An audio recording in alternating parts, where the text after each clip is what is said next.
कधीच नाही चुकणार तुमचे फेवरेट टीव्ही शोज झी5 सोबत, तेही एकदम फ्री। मॅडम, गावात शासकीय शौचालयासाठी अर्ज केला होता, पण त्यात कोणीच लक्ष घालत नाही।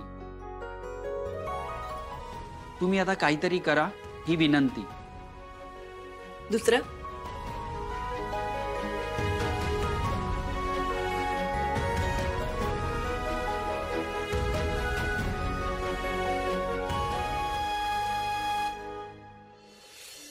गावातल्या हॉस्पिटलमध्ये ऑपरेशन होत नाहीये। इथे किरकोळ आजाराशिवाय कसलेच उपचार करता येत नाहीये। चांगल्या डॉक्टरांच्या उपचारासाठी आम्हाला 50-60 किलोमीटर दूर जावं लागतंय। सरकारी दवाखाना असूनही चांगल्या डॉक्टरांची इथे सोय नाही। तर कृपया चांगल्या डॉक्टरांची सोय करावी, ही विनंती। तालुका जुन्नर।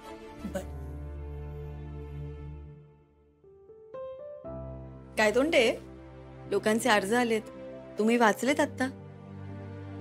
यातून काय कळालं? सॉरी मॅडम, तुम्हाला काय म्हणायचंय मला नाही कळत आहे। काय तोंडे, अर्जुन सर, कालच आपण जीजीला पकडलं बरोबर, आणि त्यानंतर आपल्या सगळ्यांचंच खूप कौतुक झालं, आणि बघितलं आज दुसऱ्या कामांना सुरुवात देखील झाली। यावरून हे कळतं की शासकीय अधिकाऱ्याने त्याच्या कामाबद्दल किती जबाबदार असलं पाहिजे। अगदी खरंय तुमचं मॅडम। आपण जितकं चांगलं काम करू ना, जनतेच्या तितक्याच अपेक्षा आपल्याकडनं वाढत जातात। अगदी बरोबर आहे। म्हणजे बघा ना, आपल्या शासकीय अधिकाऱ्यांचं कसं असतं, आपण 7ही दिवस काम करतो पण तरी आपलं काम संपत नाही। आणि दुसऱ्या दिवशी येऊन आपण तितक्याच ऊर्जेने आणि नवीन इच्छेने कामाला सुरुवात करतो। अपर्णा मॅडम, तुम्हाला हे सगळं कधी अवघड नाही वाटलं गो? अवघड कधीच नाही। अर्जुन सर, आतापर्यंतच्या कामाच्या अनुभवातून आलेली एक गोष्ट तुम्हाला सांग, शासकीय अधिकाऱ्याने कधीही आपल्या कामाच्या बाबतीत कर्तव्यदक्ष आणि कामाशी एकनिष्ठ असावं, म्हणजे मग कुठलीच गोष्ट कधीच अवघड वाटत नाही। मॅडम, करूया कामाला सुरुवात? हो। अपे थांब।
झी5 ॲप डाउनलोड करा आणि पहा सर्व एपिसोड्स एकदम फ्री।